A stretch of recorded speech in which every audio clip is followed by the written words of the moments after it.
बाबा, मेरी बड़ी बेटी की शादी में सागर पहुंचे।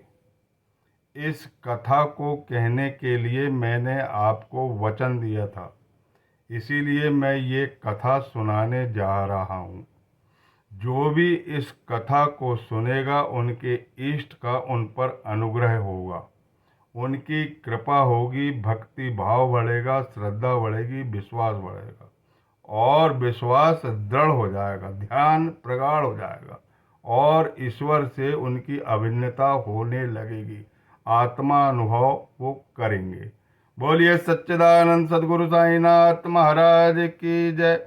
जो श्रोता मेरी कथाओं का श्रवण कर रहे हैं उनके चरणों को प्रणाम कर रहा हूँ, और जो नहीं कर रहे हैं, किसी कारण से नहीं कर पा रहे या भविष्य में करेंगे, उन सब के चरणों में मेरा कोटि कोटि प्रणाम।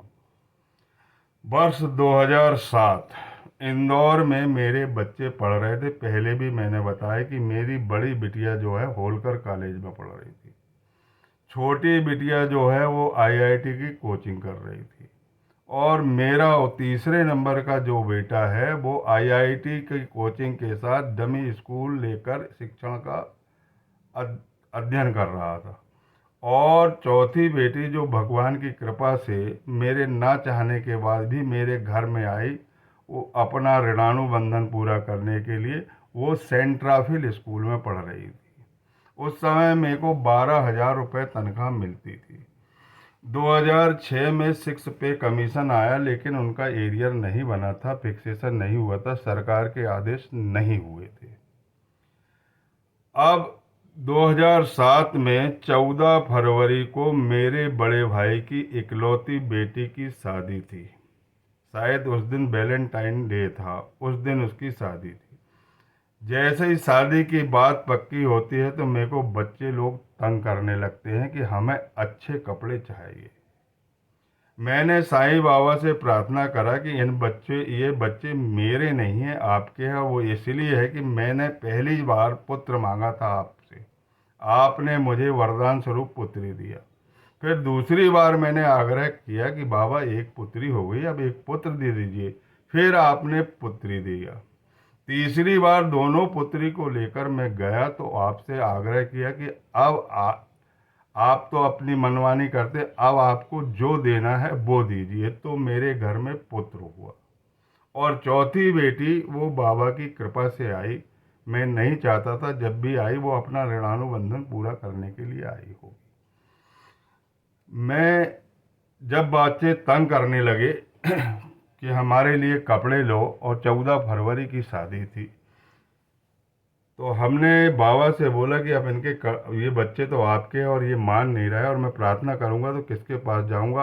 आप सबके परम पिता है, मेरे भी परम पिता है और मेरे सदगुरु है, और आपके बच्चे हैं, इसमें मेरे को चिंता करने की नहीं ज़रूरत है। मेरी मूर्खता है, लेकिन फिर भी मानव का हृदय है, ये चिंतित रहता ही है। आप मेरी चिंता दूर करें। अब उन्होंने कपड़े ले लिए, बोले हम लाचा पहनेंगे, ये पहनेंगे, वो पहनेंगे।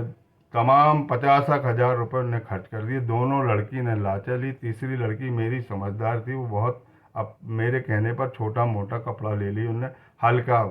और इनने बहुत महंगे महंगे कपड़े लिए, 11,000 के लाचे लिए। वो लाचे आज भी मैं सुरक्षित रखता हूँ, क्योंकि मेरे बाबा की याद उन लाचे से जुड़ी हुई। अब इसके बाद जब वो शादी में गए तो वो लड़की के साथ जब तीनों लड़की मेरी खड़ी हुई तो वो बराबर की दिख रही थी। और भाई की लड़की की शादी होने के बाद मुझे चिंता भी लगी, और लड़कियां कपड़े अच्छे पहनने के कारण भगवान की ऐसी कृपा हुई कि वो शादी के बाद उनके रिश्ते आने लगे, जबकि मेरी लड़की फर्स्ट ईयर में थी। मैंने बड़ी लड़की से बोला, देखो गवर्नमेंट सर्विस का लड़का है, बहुत अच्छी सर्विस है, सेंट्रल गवर्नमेंट में है, तुम शादी के लिए तैयार हो जाओ। तो एक लड़की चली जाएगी तो मेरी थोड़ी बेटा चिंता कम हो जाएगी। बोले पापा मैं अभी फर्स्ट ईयर में पढ़ी, मेरी उम्र ही नहीं हुई, आप मुझे शादी में क्यों बांधना चाहते हो। लेकिन वो अंदर से वो भी दुखी थी कि मेरे पापा चिंता में रहते हैं, इसीलिए उनका कहना भी ठीक है। फिर मेरी बेटी ने बोली कि आप बाबा से बहुत प्रेम करते हैं, बाबा के पास अपन चलते हैं दोनों। और बाबा से पूछ लेते हैं कि शादी करना है या नहीं करना है। हम शिवरात्रि, फरवरी में शिवरात्रि की सुबह वहाँ पहुँच जाते हैं। एक शिवरात्रि का चमत्कार का वीडियो मैंने प्रसारित कर दिया है, बहुत ही शिक्षाप्रद है वो, और जिसमें हमको गुरु स्थान से मिट्टी मिली थी। वो मिट्टी और नीम की पत्तियां आज भी मेरे पास सुरक्षित है। मेरी बेटी और मैं जब सुबह पहुंचे तो द्वारका माई के सामने एक मारवाड़ी जो दुकानदार है, उनकी कोई सियानी वृद्ध महिला जो है ख़त्म हुई थी। हमने प्रथम दृष्टया, हम जब भी जाते हैं शिरडी में, जैसे ही उतरते तो पहले हम द्वारका माई के द्वार को प्रणाम करने जाते हैं। तो जैसे ही द्वारका माई के द्वार पे प्रणाम करने गए और सामने शव निकल रहा था, शव को सामने रखे हुए थे, लोग सब हाथ जोड़ के विनती कर रहे थे और भी रिश्तेदार लोग आ रहे थे। हमने भी उसका परिक्रमा लगाया। मैंने कहा बेटा, इस सब लोग इसके सिराने पे पैसा रख रहे हैं, तो मैंने अपने जेब में डाला तो मेरे हाथ से 9 सिक्के निकले, 9 ही सिक्के थे। मैंने अपनी बेटी से बोला कि ये सिक्के इसके सिराने पे रख दो सब। उसने बेचारी ने उस सिक्के को रखी तो मुझे एकदम ख्याल आया कि ये नविदा भक्ति वाली स्त्री है, ये बाबा से ज़रूर बहुत प्रेम करती रही होगी, और हो सकता है बाबा ने इसके लिए भी हमें बुलाया होगा। अब खैर वो बात जानी दीजिए। फिर इसके बाद हमने नहाना धोना खाना पीना किए, और खाना पीना के बाद हम दोपहर में द्वारका माई पहुँचे। पहले हम द्वारका माई के ही दर्शन करते हैं, क्योंकि हमारे माँ का घर है, वो हमारा मायका है, ओरिजिनल मायका है। हम वहाँ जाते हैं और वार्तालाप करते हैं, और वार्तालाप करने के बाद ये तय होता है कि पुड़िया डाली जाए। तो हम 6 पुड़िया बनाते हैं, 3 पुड़िया में शिक्षा लिखते हैं और 3 पुड़िया में शादी लिखते हैं। सबसे पहले एक वृद्ध आदमी उठाता है। हमने कहा आप जिस पुड़िया को उठा दो, तो उनने पुड़िया उठाया तो उसमें लिखा था शिक्षा। फिर एक नन्हा बालक को बुलाए, उसमें लिखा, उसने भी पुड़िया उठाया, उसमें भी लिखा था शिक्षा। फिर इसके बाद मैंने स्वयं ने एक पुड़िया उठाया स्मरण करके कि सही सही बताइए बाबा जी, तो वो पुड़िया में भी शिक्षा ही लिखा था। अब 3 पुड़िया तो शादी वाली थी, तो खोलना कोई आवश्यक ही नहीं था। वो पुड़िया आज भी मेरे पास विद्यमान है, और वही मिट्टी के साथ, गुरु स्थान की मिट्टी के साथ वो पुड़िया रखी हुई है। हम घर वापस आ जाते हैं। लड़की मेरी फर्स्ट ईयर निकलने के बाद सेकंड ईयर करती है और फाइनल में पहुंचती है। फाइनल में पहुंचने के बाद एक बहुत अच्छा रिश्ता आता है सागर का। बेटी बोलती है कि ये लड़का मुझे ठीक है, पसंद है। तो मैंने बोला कि तुम्हें पसंद है तो कोई बात नहीं, बाबा की इच्छा है। अगर तुम्हें पसंद है तो बाबा चाहते हैं कि ये शादी होना चाहिए।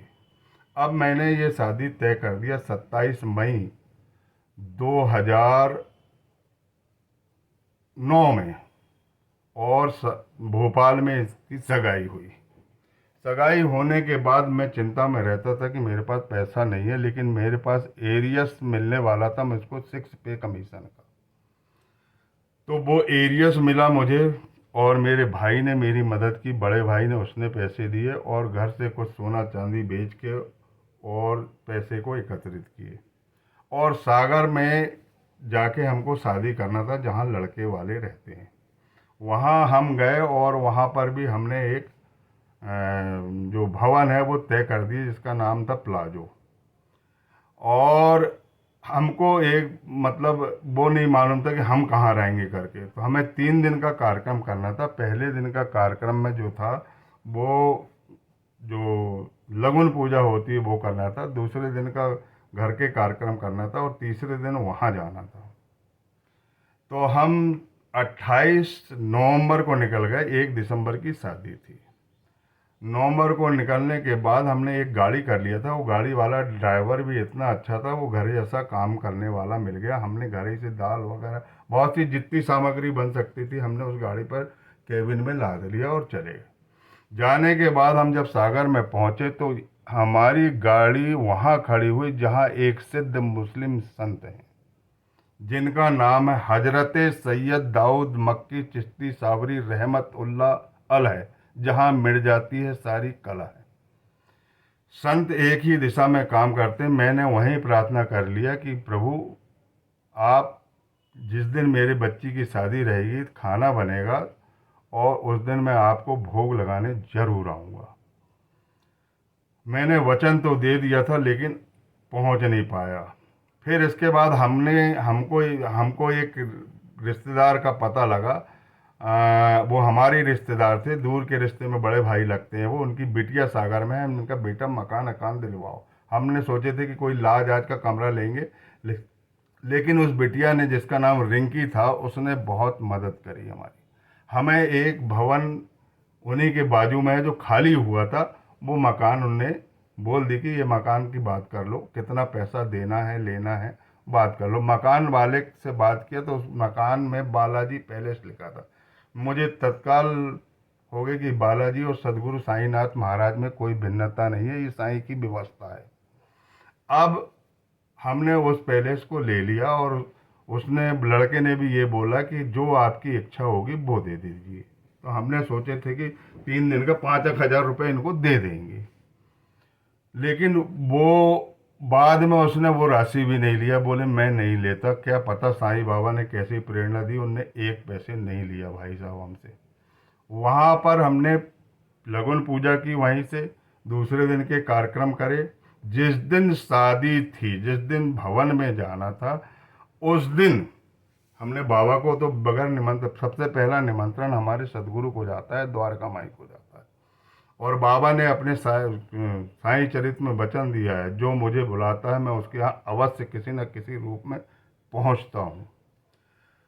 उस रात को, जिस दिन शादी होने वाली है 1 दिसंबर, और हमने 30 नवंबर की रात को कम से कम सब पैसा गिने तो हमारे पास 2.5 लाख रुपए रखे हुए थे। पूरे गिन के हमने बाबा का जो अखंड दीपक हमने वहाँ जलाया था, वहाँ पर वो पैसे रख दिए थे। अब इसके बाद सुबह उठते हैं तो 7-8 बजे करीब एक फकीर आता है वसुदेवा के रूप में। सफ़ेद धोती पहना था, सफ़ेद बंडी पहना था और सफ़ेद पगड़ी थी, और उसके हाथ में सिर्फ कोई चीज़ नहीं थी, एक झोली थी और एक शंख था बहुत बड़ा। वो सीधा बढ़ता गया। मेरी बेटी जिसकी शादी हो रही थी वो नीचे उतर रही थी। उसको ये लग रहा था कि पापा जी कहीं बहुत ज़्यादा पैसा न दे, क्योंकि फकीर को ये देते रहते हैं। इनके दान दान करने की पद्धति बड़ी विलक्षण है। मेरी बेटी मुझको अच्छे से जानती थी। वो दूर से आवाज़ लगाती कि केवल एक सिक्का देना है फकीर को। फकीर क्या कहता, बड़े ध्यान से सुनिए। रात को जो 2.5 लाख रुपए गिन के रखे हैं वो सारे पैसे यहाँ ले आओ। तत्क्षण मुझे ये लगा कि ये साईं बाबा का आशीर्वाद है, हो सकता है ये साईं बाबा होंगे। लेकिन मैंने उनके डर से ज़्यादा दक्षिणा उनको नहीं दी। उनके पैरों चरणों में मैंने अपना सर रखा और सर रखने के बाद उन्हें सिर्फ 11 रुपये दिया। उनने 3 शंख बजाए, 3 बार शंख बजाए, जो ब्रह्म तत्व, विष्णु तत्व, शिव तत्व यानी दत्त की याद दिलाता है। क्योंकि शिरडी में जो द्वारका माई है वो 3 सीढ़ी है। पहली सीढ़ी ब्रह्म तत्व, दूसरी सीढ़ी शिव तत्व और विष्णु तत्व, 3 सीढ़ी मिलकर एक बना है, वो दत्तात्रेय ही है। और शिरडी की जो द्वारका माई है वो दत्त अवतार का ही प्रतिरूप है। ऐसा साईं चरित में हेमांड पंत बार बार लिखते हैं कि साईनाथ दत्तात्रेय के अवतार है, अनुसुईया पुत्र है, अनुसुईया वरदा है और अत्रि वरदा है। ठीक है, अब उन्होंने तो ले लिया और वो चले गए। और चलने के बाद मैंने थोड़ी देर देखा, बाद में और मेरी स्मृति आई कि उन्हें पैसा चुपचाप मैं दे दूंगा, लेकिन वो मुझे मिले नहीं। मैंने बहुत खोजा, लेकिन मेरे पास भी ज़्यादा टाइम नहीं था, क्योंकि भवन में मुझे पहुंचना था। भवन में पहुंचने के बाद शाम तक खाना बनता है। उनके यहाँ से खबर आई कि लगभग 500 आदमी रहेंगे। 500 आदमी का हमारा खाना बना। खाना बनने के बाद मैंने सब में ऊदी डाल दिया। ऊदी डालने के बाद उनको ढक दिया, लेकिन वो वचन पूरा नहीं कर पाया जो एक मुस्लिम सिद्ध संत के पास मैंने बोला था। मैंने यहीं से हाथ जोड़ लिया कि भगवान मुझे टाइम नहीं मिल रहा है, मैं आपके पास नहीं आ रहा हूँ, मैं यहीं आपको बुलाना चाहता हूँ, यहीं आकर भोजन कर लीजिए। भाई साहब, चमत्कार की बात देखोगे तो मेरे यहाँ का जो भोजन है, 500 आदमी के खाने के बाद, अधिक आदमी के खाने का, 500-600 आदमी ने लगभग खाना खाया, जो लिस्ट के अनुसार हमको पता लगा। तो उन्होंने, जब हमने खाना होने के बाद पूरा भोजन खोले तो भोजन 2 इंच भी नहीं घटा था, पूरा ज्यों की त्यों था। लेकिन दिसंबर में फ्रिज के सामान ठंड पड़ रही थी और वो सामान एक भी खराब नहीं हुआ। हमने सवेरे गाड़ी बुलवाई और वहीं पहुंच गए हजरत सैयद दाऊद मक्की चिश्ती सावरी रहमतुल्लाह अलैह के दरबार में। वहाँ लोग भोजन का इंतजार कर रहे थे और 1 घंटे में सारे फकीरों और गरीबों को पूरा भोजन वितरित कर दिया गया। और उस दिन दत्तात्रेय जयंती थी। मुझे ये भी नहीं मालूम, मेरे को शादी के पहले ही पता लगा कि 3 दिन दत्तात्रेय का पूजन होता है और उसी अवधि में मेरी बेटी की शादी हुई। इस प्रकार सच्चिदानंद सदगुरु साईनाथ महाराज शिरडी से सागर पहुंचे और सागर से मुझसे 11 रुपए की दक्षिणा लिए और 3 शंख की आवाज़ लगाई, बेटा तेरा उद्धार होगा, तेरी बेटी सुखी रहेगी। बोलिए सच्चिदानंद सदगुरु साईनाथ महाराज की जय।